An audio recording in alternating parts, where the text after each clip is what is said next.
Perkenalkan, nama saya Jian Winis Ardianova dengan NPM 252201038. Di sini saya akan mengerjakan tugas menggambar sel peta buta pada hewan.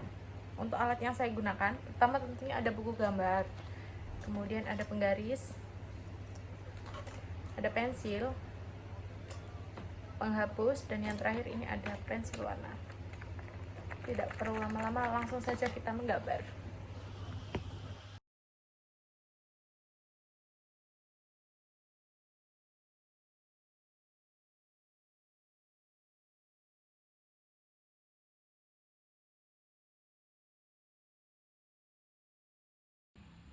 Berikut adalah fungsi dari beberapa bagian yang ada pada sel peta buta pada hewan.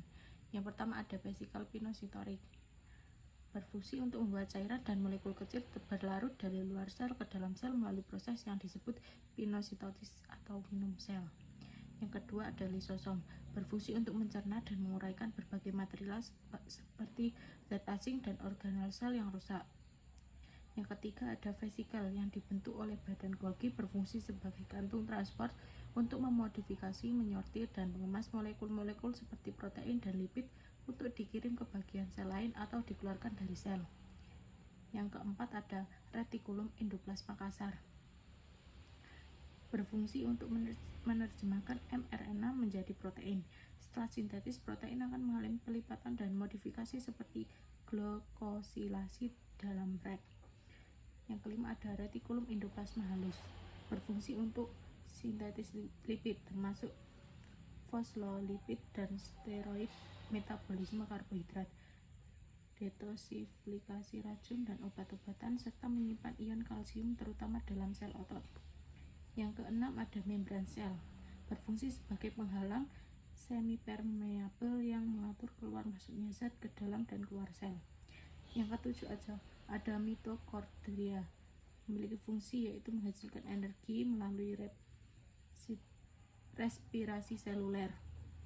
Yang kedelapan ada apparatus Golgi, berfungsi untuk memodifikasi, menyortir, dan mengemas protein dan lipid yang diterima dan di retikulum endoplasma. Kesembilan ada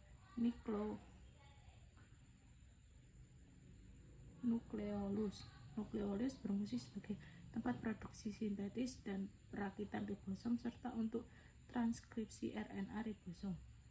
Yang ke-10 ada nukleus, berfungsi sebagai pusat kendali seluler, bertanggung jawab menyimpan dan melindungi materi genetik DNA, mengendalikan pertumbuhan dan pembelaan sel, serta mengatur metabolisme dan sintesis pada protein dengan cara menyalin informasi genetik dari DNA ke dalam bentuk RNA dan membentuk ribosom. Yang ke-11 ada sentriol, berfungsi untuk pusat pengaturan mikrotubulus dalam sel hewan, berperan penting dalam pembentukan benang spindel saat pembelahan sel. Yang ke-12 ada mikrotubulus, berfungsi untuk menjaga bentuk sel, mendukung transportasi organel di dalam sel melalui jalur protein motorik, dan memfasilitasi gerakan sel seperti pada sila dan flagela. Ke-13 ada sitoplasma, berfungsi sebagai media tempat terjadinya aktivitas metabolisme sel, larut berbagai molekul dan organel sel, tempat penyimpanan nutrisi dan limbah, serta berperan penting dalam proses pertumbuhan, perkembangan, dan pergerakan sel. Yang terakhir ada ribosom, yang berfungsi sebagai mesin pembuatan protein atau sintesis protein dengan membaca kode genetik dari mRNA dan menerjemahkannya menjadi urutan asam amino